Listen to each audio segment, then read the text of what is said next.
there lived a king called King Midas in ancient Greece, and he had this magical gift where anything he touches turns to gold. And he was overwhelmed. He was over the moon. He pranced and jumped about his palace, touching things and watched them turn into gold. And he was pleased, folks. And that's where we get the phrase, the Midas touch. That's where it comes from. Anyway, according to legend, he was enjoying his newfound blessing. And he suddenly realized that he couldn't eat all his food that he touches an apple and turns to gold. Fish turns to gold. And the final straw was that he went to hug his daughter for consolation, and she also turned into gold. King Midas finally died of starvation. So what is politics and the corrosive touch? And I want us to open this conversation and open our ears and eyes to this conversation. Maybe start this conversation, folks. We are building a nation led by politics, as in party politics. Now, there are many sectors that come together to form a nation. Somehow, in many sectors, we have allowed it to be touched by politics. And corrosion has definitely set in. Contrary to King Midas' touch where things turn into gold, this time things are just corroding. Let me start. I'm going to be brief on this so we interact a lot, because it's such a broad conversation. So I'll brief and then we interact a lot. Now let me start with the police service, folks, where the politicians of the day have to choose who becomes the police boss, where recruits are forced into the service because their party is in power, and the results are what we see around us all the time. And some of the results are what we hear, and it goes like this: the president has asked the Inspector General of Police to act. The president has asked the IGP to act without fear. Really? Really? You think that the police boss do not know what an arrestable crime is? But folks, the truth of the matter is, who are you to bite the finger that feeds you? That's the truth of the matter. Who are you to bite off the arm that is feeding you? Particularly if it's a political arm. Folks, let us look at something as neutral as agriculture, where we all benefit. As soon as the politicians are in charge, folks, even giving out of fertilizer, and you hear stories where some people get more discount than others. Cocoa spraying, if you're not a party member, your cocoa may not be sprayed. How many times have we not begged folks to detach party politics from education? Now just see how political egos have created what we call today education. 3 years. No, we haven't got enough infrastructure, so we do 3 years. No, the kids need more time with their teacher, so we will do 4 years. No, it's HSS, SHS. No, it's SSS. No, it's 1 track. No, it's 2 track. Folks, corrosion. The irony is, those who can afford will send their wards to the best and avoid all this confusion that they create behind. Jubilee House. No, it's Flagstaff House. No, it's Jubilee House. No, it's Founders Day. No, move the apostrophe. It's Founders Day. No, it wasn't in Nkrumah. It was JB. No, Nkrumah was the best thing. No, JB was the best thing. Folks, that's what we are getting. Political convenience.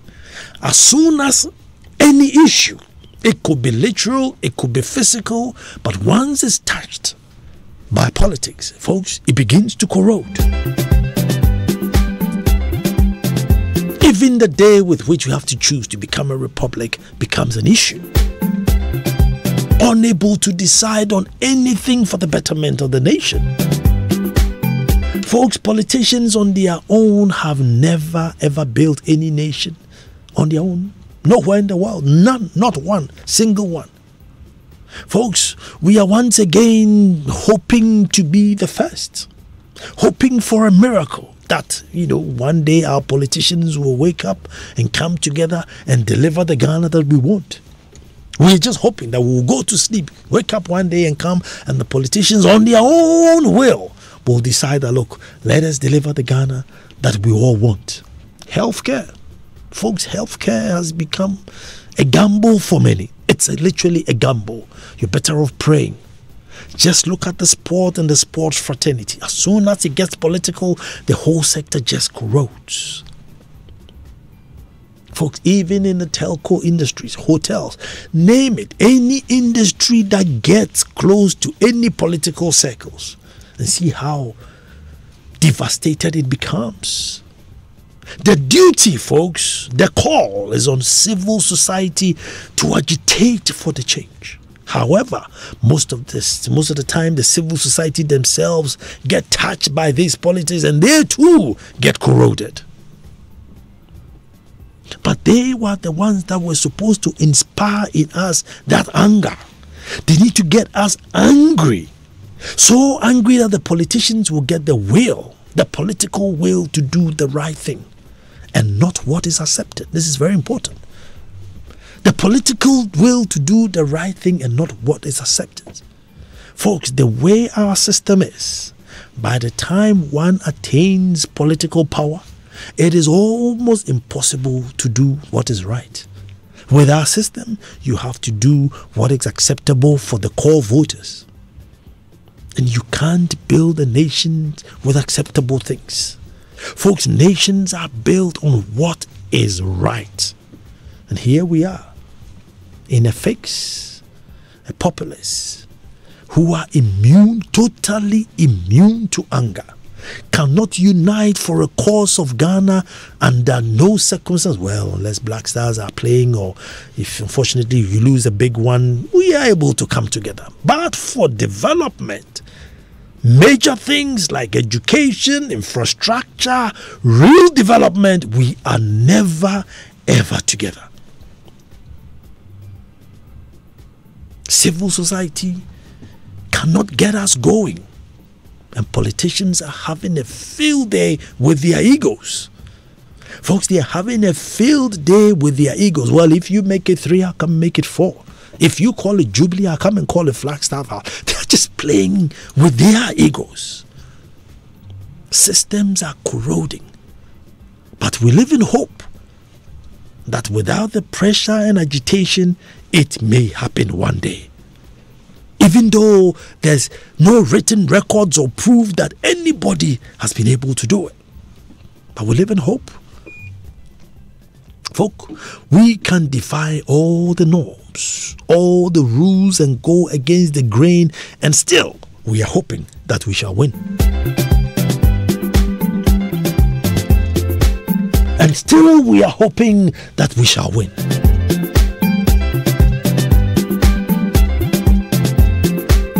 So unlike King Midas, who touch things and they'll turn into gold, folks, any industry, any sector, it could be in the media, as soon as there's a political influence there is absolutely nothing to write home about it. And so this Ghana is now waiting on that civil society, that critical civil mass who will get up and agitate and inspire anger in us. Now, when I say anger, I'm not talking about anger, picking up cutlasses or killing each other. No. But for us to unite and say no, and Galamsey always becomes a good example that when we all came together and said, no, enough is enough, waters are being polluted, they found the will to start the fight. They found the will to stop Galamsey. At least they tried. At least they're still trying. But when civil society is not angry, folks, it doesn't matter how blatant it is. It doesn't matter how in your face it is. So far as you're not angry, politicians will do what is accepted.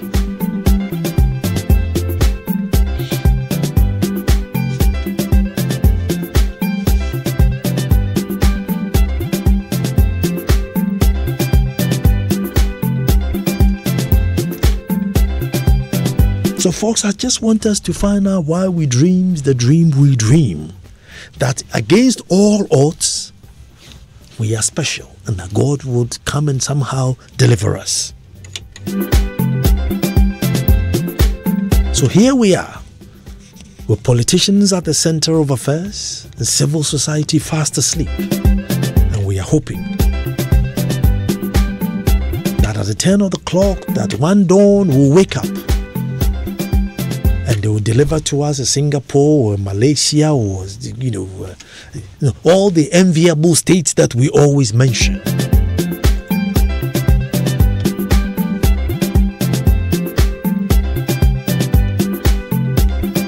So my question today is, folks, when are we going to say enough is enough? When are we going to get political hands out of critical sectors? When is civil society going to get up and get us angry? When is civil society going to get us mad? And indeed, we shall all come together as one people and get angry and say, look, this must stop. Because until then, folks, today I was flicking channel hopping, right? And obviously the NDC MPP, sat on the couch defending, and the NDC guy, talking about the minister that got pelted with stones because he was going to open a clinic that was built by the Mahama era. And you could tell from his body language and his demeanor that he wasn't too angry. He thought, like, good on you. So until we all come together and get angry that no, this is wrong, folks, which Ghana are we building? You talk to me. I am saying that things that are touched with politics, partisan politics, just gets corroded. The nation will be built by civil society. Where are they? Who is going to get us angry enough to say enough is enough? 0302 216 541.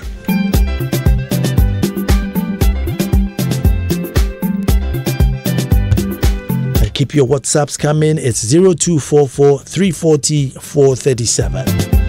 0244 340 437. Phone calls 0302 216 541. Unlike Midas touch, anything that these politicians touch just absolutely down the drain.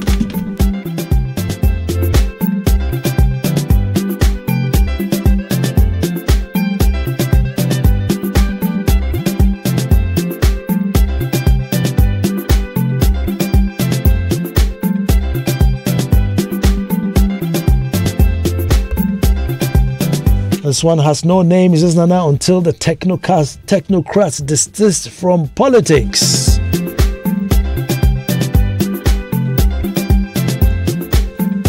Abigail Cranton says, Nana, our politicians will never change. Oh, they have gotten things cheap in our country. Let me go to Nana in Tantra. Hello, Nana. Hello?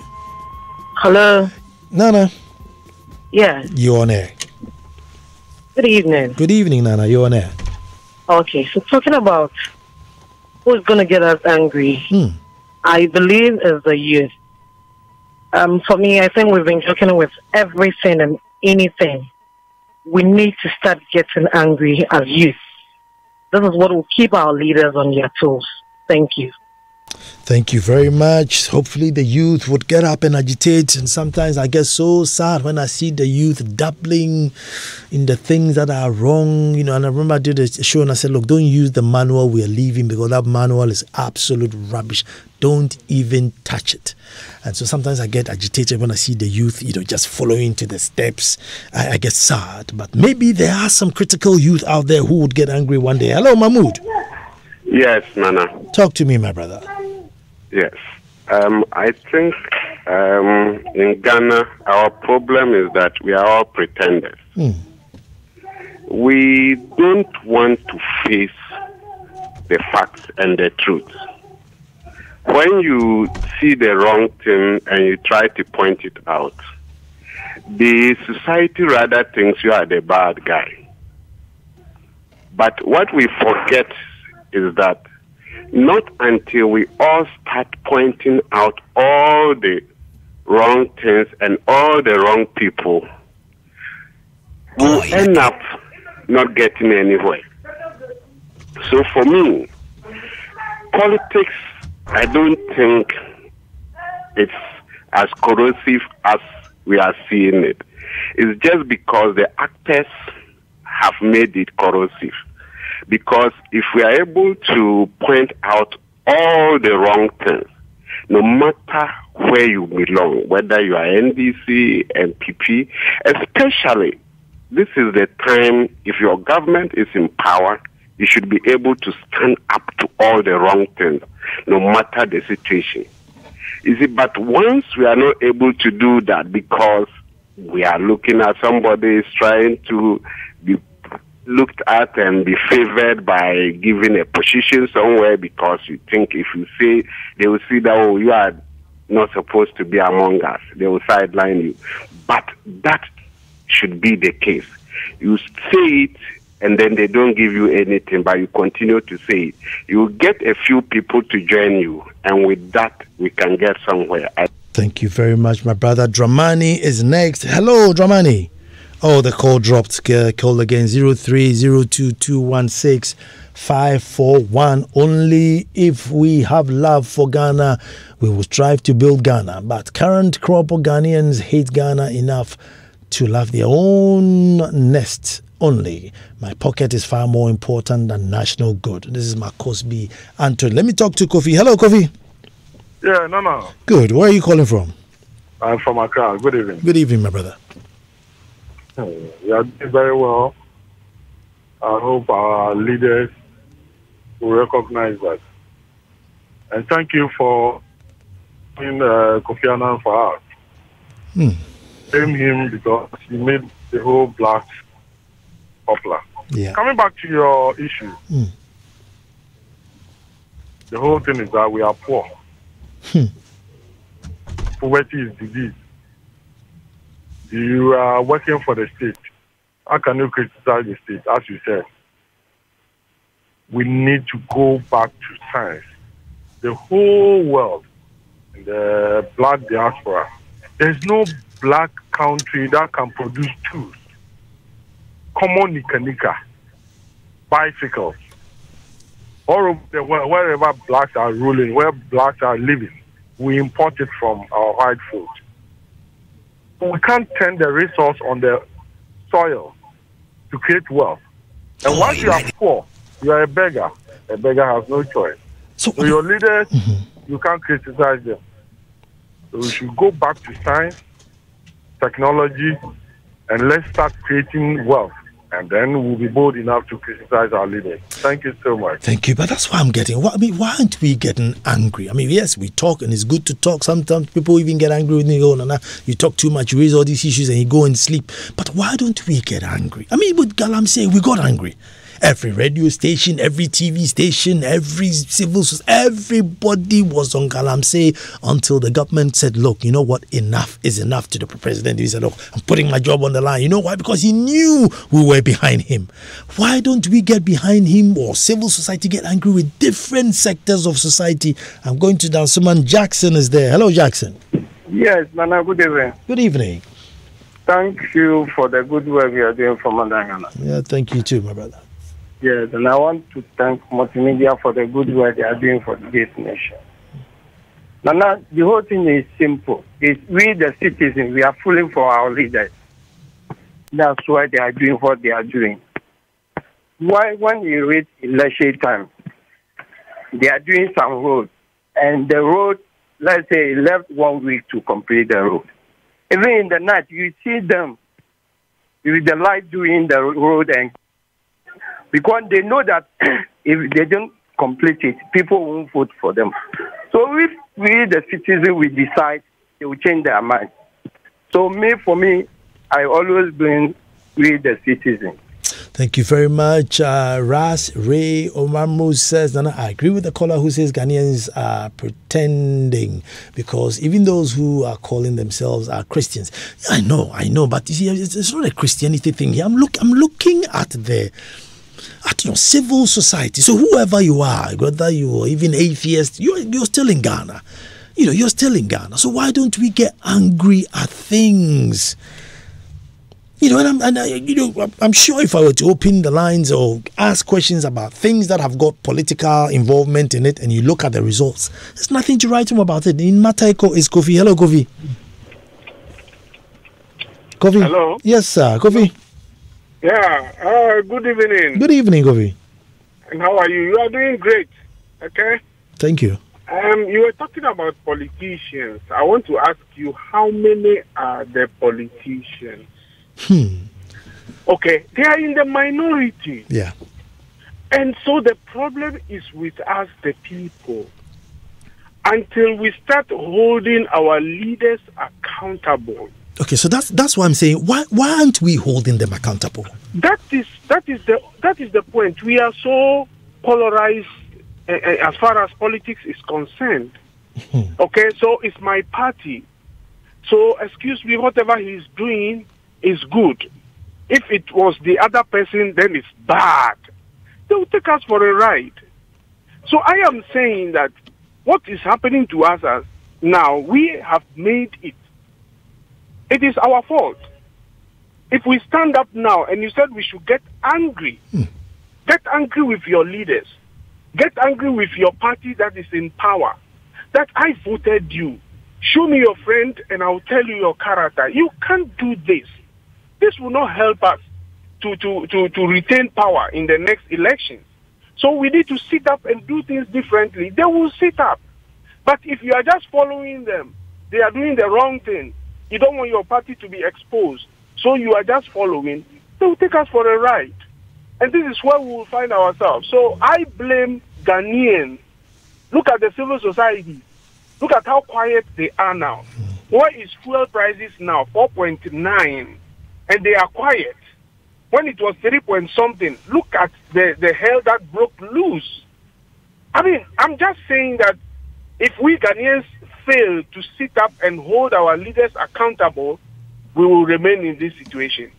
Thank you very much, and God bless you. God bless you too, but it's time to get angry. Not angry as fighting, folks. I'm not talking about violence.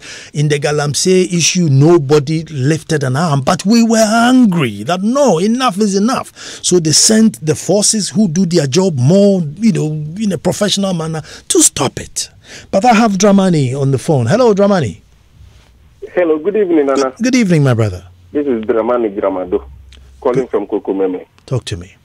And I've decided to join you this evening because of what you have touched on about the corrosive nature of politics in Ghana. And especially, it's not something peculiar to Ghana, but Africa as a whole. Yeah. Because we have refused to learn.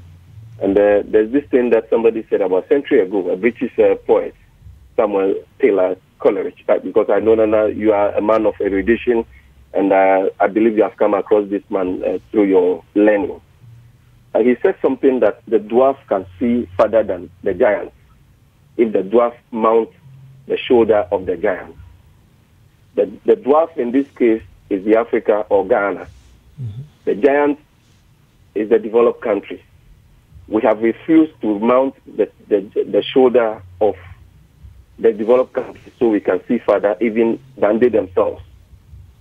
You talk about corruption as being a corrosive thing, or politics as being corrosive. A Nigerian poet has actually summed up the woes of this country in a poem. A poem, I don't know whether, Nana, you will indulge me to just recite that poem to you, perhaps to those who have not had the opportunity to read it before. At least the first stanza. Let's go. Just the first stanza. Thank you. He entitled the poem as Ambassadors of Poverty. And he says that ambassadors of poverty are the corrupt masters of the economy, with their head abroad and earners at home.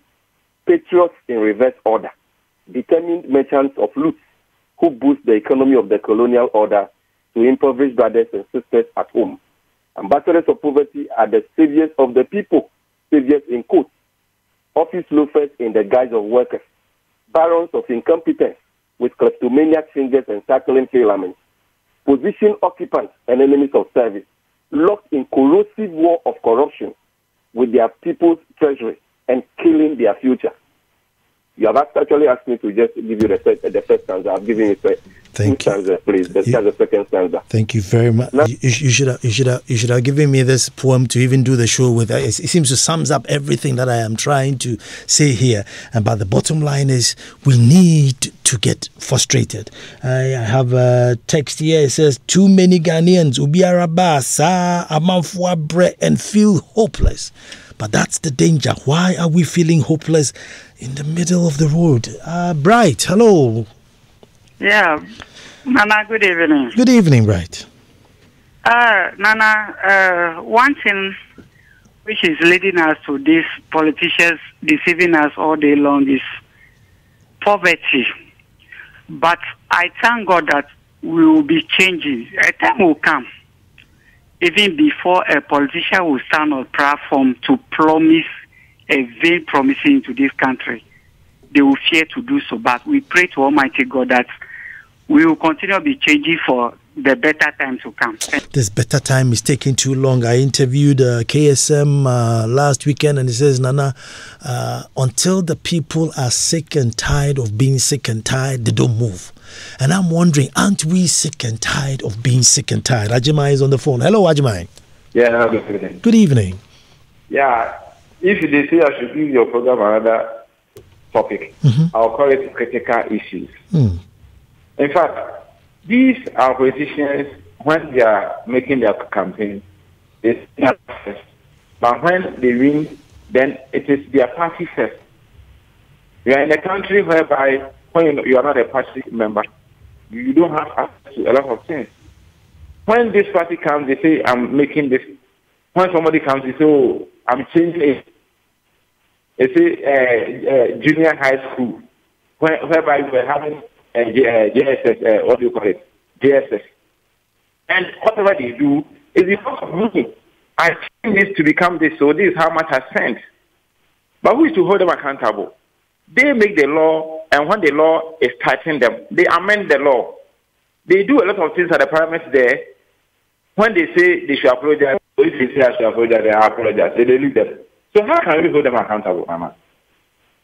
0302216541 0302216541. Until we get sick and tired of being sick and tired, we don't get up to move. But I mean, come on. Folks, I chanced on a 1969 policy document on Ghana's population.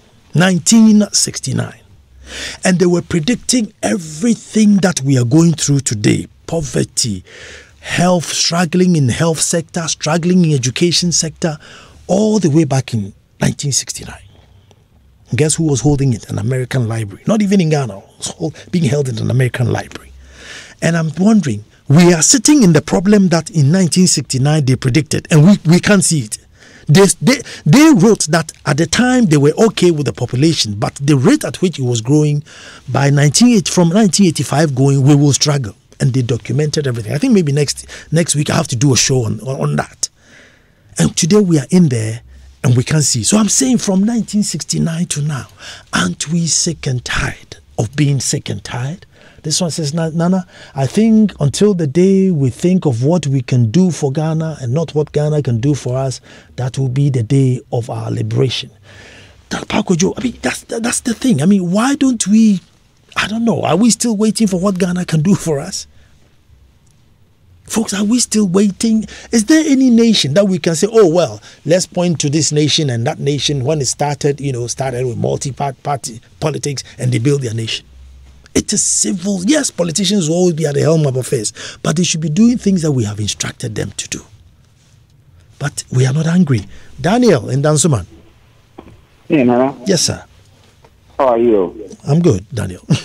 In fact, we are living in a country of bullying, where we allow politicians to direct us to anything at all that we ought to direct them to do. That is what we've reached. When the thing is good for them, they will come to support it. When it isn't good for them, you see them going around to organize their members to go and challenge it. And it pains me a lot. You see the pastors around, you see the residents around, they wouldn't talk about it. But when the things spoil, then they will stand on the pulpit to speak about it. Then the same Ghanaians will go to church and will go and pay tithes for them. I pray to God that it's mercy for all of us, for we all to change, for Ghana to become a better place for all of us. God bless you all. God bless you. But I'm saying that we need to do it. Kofi Fuga says the future looks very bleak. Kofi, I can agree with you.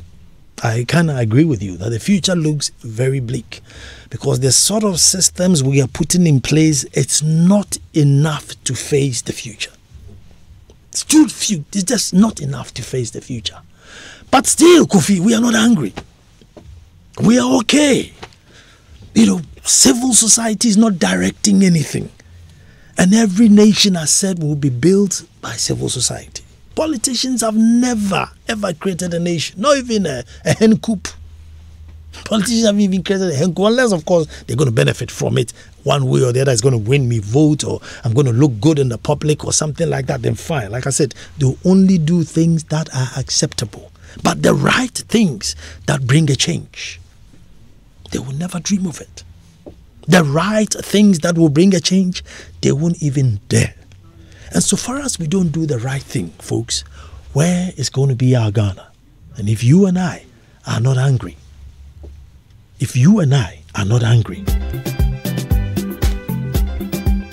then I guess we just have to be corroded.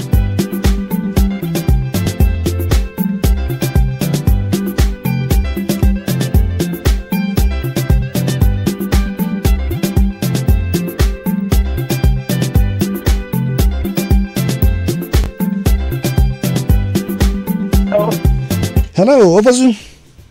Yeah, good evening. Good evening, Ovazu. Talk to me. I'm Ofosu calling from Agosokai. Talk to me, my brother. Yes. It seems these politicians, they are taking us for a ride. Hello? I'm hearing you. Let me hear you. They are taking us for a ride. Because we are allowing it. Yes. We have allowed them to take us for a ride. Mm-hmm. So when, what if they are going to be sworn in? Like they should have they should be in the sign, and then they will swear in. Mm-hmm. So that next time when they are doing something, and the person dies, next time the next person wouldn't have done what they've been doing. They are always cheating us. They are cheating us. I agree with you that they should swear in front of a shrine. Maybe if they come, they will do the good thing. But you see, that's the thing. Even if they don't swear to anything, but you and I decide that, listen, you're not going to do A, B, C, D, they won't do it. Somebody called and said, how many other politicians? Very few. Very few. Yet we all seem to be asleep. But Engineer Boachi says, Nana, the future is bright. Very bright, I must say. Now, that's the sort of optimism we all need, because if we lose hope, we are finished. 0302216541. If we lose hope, we are finished. So we must hang on to hope. But normally, folks, to hang on to hope, you must see some one or two things be. You must see some one or two things to say A, B, C, D. So, based on that, I am hanging on to hope. But hope it's a bit worrying. Yes, we're hanging on to it. We haven't let go of hope. We are still hanging on to it. But Charlie, we need something to hang on to this hope. Right here in Accra is Stephen. Hello, Stephen. Yeah, hello. Hello, Stephen. Yeah, how are you? I'm hanging in there, Steve.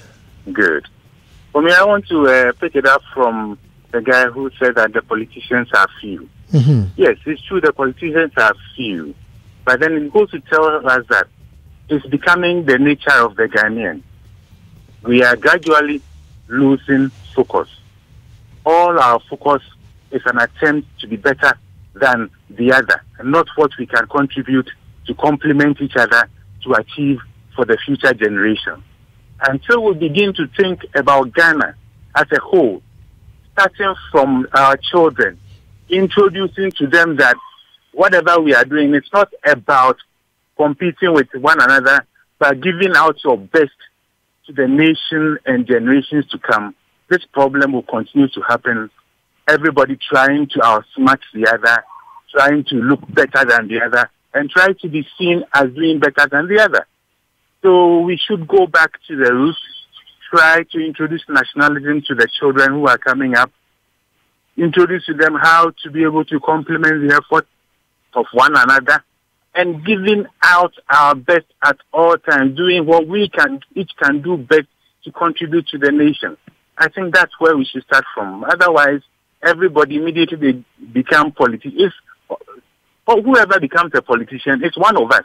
Now today, if you become the president, we will call you a politician. And straight away, you turn out to be one of them. So until we change our attitude, and we have to introduce it into the children. Because with the adults, everybody is thinking of how to outsmart the other, how to look better. Today, if two people come, one being probably a professor, but with a rickety car, and another one being a nobody, but with a big car, if the two people come to your office, you are likely to give the one with a big car a seat and forget about the professor. So we don't even look at how we create our wealth. We just look at, from we think it's having money. Material things. Nathaniel is in Accra. Hello, Nathaniel. Hi, no. Hi, Nathaniel. Let me hear you. Yeah, I'm good.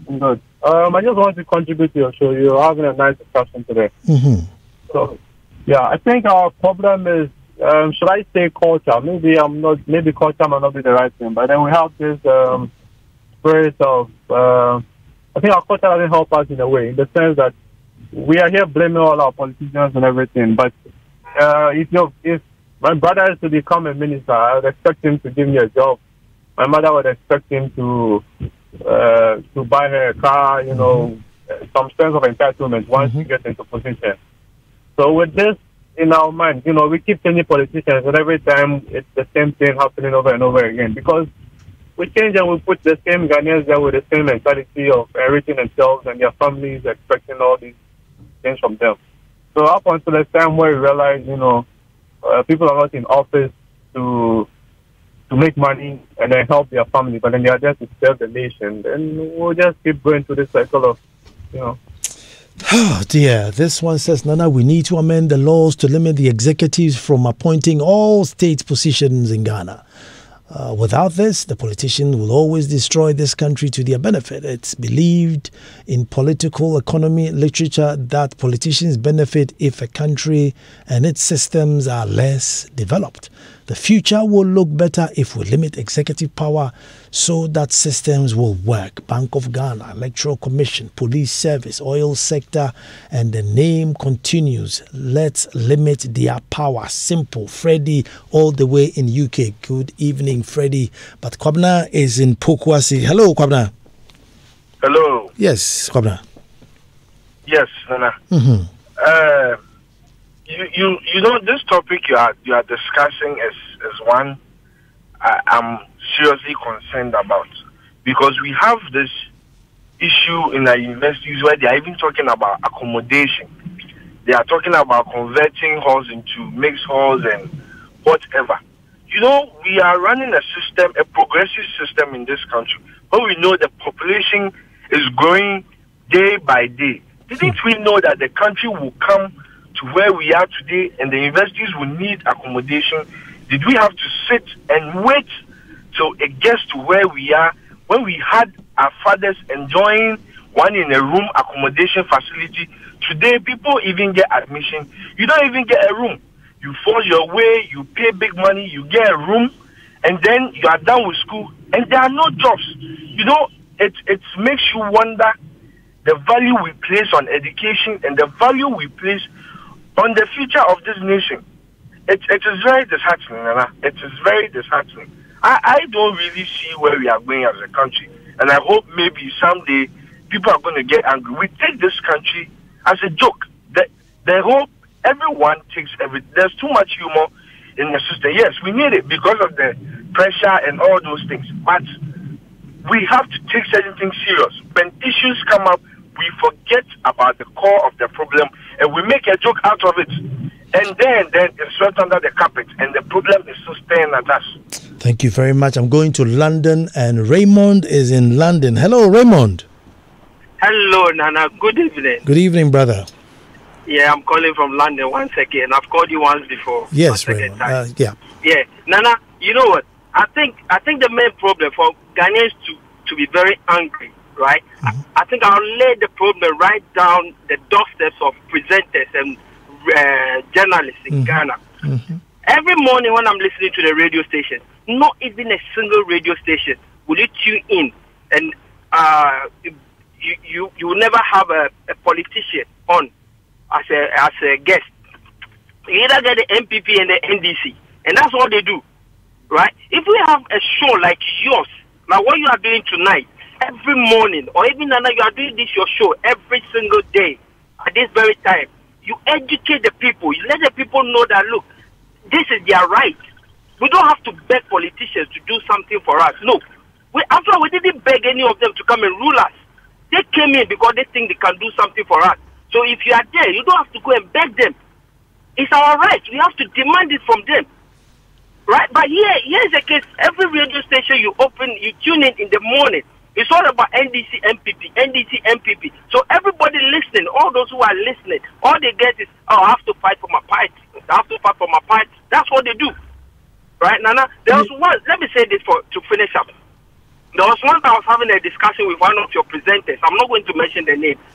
She was a lady on the multimedia platform on Facebook. And I was asking her that, look, why is it that you guys come, just talk to people, don't talk to politicians? Because when they come, all they're coming to do is MPP, NDC stuff. So talk to the people. And what she said to me was this, Ray, anytime we talk to politicians, we have this MPP, NDC, that's when our numbers goes up. Are we serving them what they want, or are we forcing it down their throat? Good evening, Ghana. God richly bless you. I am very, very sad, and I almost getting to 2 weeks now left at the X-ray. X-ray is not working at the big hospitals such as Kolebu, and as I'm talking to you now, it's still not working. Big men seeing people dying and happy, or what? God have mercy and mercy. Seeing laying on the bed, and their families are finding ways and means to carry them up to the second floor. Nana, a lot of people are dying that they are not supposed to. The day in East Legon, see, that's the thing. But then we are not even angry that the X-ray machine is not working. After taxes going up, if you earn 10,000 cedis, we have to tax you more. If you do this, we have to tax you more. If you buy a car with a big engine, we have to tax you more. But the X-ray is not working, and we are cool. But Kofi. Yeah, Nana, how are you? I'm good, Kofi. Yeah, I think that the thinking is bad, it's problematic. Because politicians, or being a politician does not necessarily mean any negativity. I mean, it simply means that you are there to serve. You know, you put yourself forward based on your advocacy and your ideology in particular. So when we have this notion of politicians being this or politicians or whatever, I beg to differ. Because obviously you have them as the people in authority. But no, Kofi, let me engage you a little bit. What I'm saying is that, you see, politicians will do what is accepted, not what is right. The only time they do what is right is, Kofi, when you and I get up and say, look, what the hell do you think you're doing? But you and I never get up. Yes, I'm just building my point. Good. Yes. My main point has to do with people's perceptions when it comes to politicians and what they do. But now, moving forward, our problems are, we have a myriad of problems, and people are not genuine or honest. You know, everybody wants to get to government, including the lawyers, those in the civil society like Occupy Ghana. One of them is a minister now, and most of them are in government now. So that's all they do. They are into civil society because they want to, win power, get appointments, and then feast on the tax money. So if everybody's attention is on the tax money, as opposed to creating a private sector that would ensure that we pay our taxes and fewer people are in government for us to get all the infrastructure that we need, we're going to have the government to borrow money. And if you see, look at it with the example I'm giving you. I want to clear. Even though I agree that generally civil society sometimes do sway. If individuals in civil society want to take up leadership positions, I'm not against it. There's nothing wrong with it. But everybody is coming. Okay, sir, then come and serve. Or tell us where you belong in the past. Then come and serve. But everybody wants V8. Everybody wants appointments. Everybody's at the beck and call of the president. That the president has over 112 ministers. And most of them, if you can check, one of them was from ASEP. One of them is from Occupy Ghana. Two of them actually, because even the Minister of Energy, Amewu, was from ASEP. All these people were supposed, when they come to government, at least they come and serve. Don't take V8, don't take anything, because in politics elsewhere in the world, you are supposed to be an accomplished individual like Donald Trump. I agree with you because of timing, but I agree with so many of the things that you were saying, but that's what I'm saying, that it's not him not taking it, it's you and I telling him that, look, we won't allow it. Otherwise, if I take it and you won't get angry, then why not? Blame the citizenry, the Nyame syndrome, and religion is killing us. We swallow hook, line, and sinker whatever politicians say without questioning until we wake up and smell the coffee, holding our politicians' feet to the fire. Africa will forever wallow in our poverty. I've lost hope for my generation. The way forward is to teach patriotism in schools. Ghana first, Dede in the USA. Emmanuel Ofosumensa says over 70% of the politicians in Ghana had the education abroad. I don't have that statistics. I don't know if it's right. Yet, they don't reflect their leadership. Why? Because they are unique butus pretenders. I don't know if 70%. But at least we know they've all traveled before. Well, it's a Monday. That was my opinion today. Until next Monday, I'll come to you with a different opinion.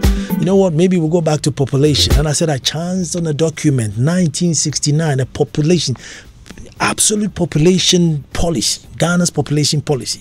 And in 1969, they predicted all these two-track systems that we are going through today. We are in it. And we don't see any problem. And this man who is right here to give you the news bulletin, Abeku Sankofi, was on the ones and twos. My name is Nana Ansakwa, and I say condolences to Professor Tukwe Okwang, to His Excellency Pakwesi Emisarata, to the Honorable J.H. Mensah, and to Busumuru Kofi Annan. Really great man.